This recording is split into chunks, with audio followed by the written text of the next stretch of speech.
Hi, it's Lynn Shuck with Healing and Balance. We're going to be looking at wrist and forearm strengths, very specifically working in wrist extension. I'm going to show this in table, and then I'm going to show another way to do this if you aren't down on the floor on your hands and knees, that you could still work on this action with a little less weight in the wrists and hands and create some of the same effort. So if I set up on all fours, just a reminder, you don't want to be tucked under here. You also don't want the shoulder blades pulled way apart. Relax that down, have a little bit of lumbar curve. But then we're going to start moving.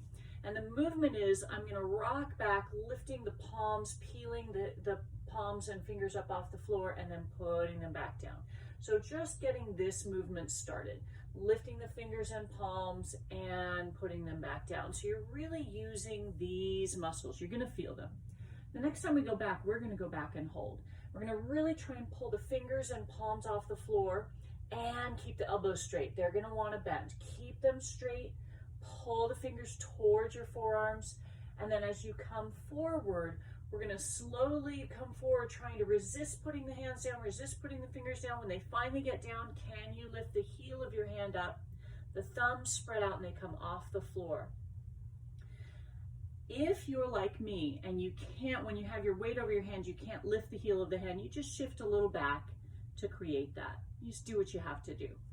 We're going to rock back again, pull the back of the hand toward the forearm, straighten the elbows, and then resist, resist, resist, resist, resist, resist, resist, resist, and then try and lift the heel of the hand up, thumbs come out. And you can see I shift back just slightly. You can shift a lot if you need to. That's the work. After you've done that, you probably want to move your hands around, get your fingers and wrists to go the other way.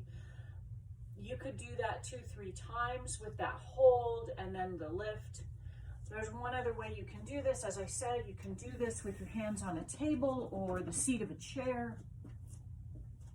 Similar setup.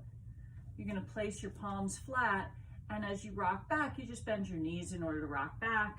Pull the fingers and palms up, elbows straight, and then resist getting your weight back over them. Lift the heel of the hand up. So this has much less weight in the hands. If you don't bend over this far, you can put your hands on a table or a low counter, like a bathroom counter. So a lot of different variations in order to make it more accessible, but it is about increasing this wrist extension and building some strength in these muscles. We mostly have our hands here when we do our work, whether we're typing or chopping or knitting or whatever it is, hands are down. This is in this position.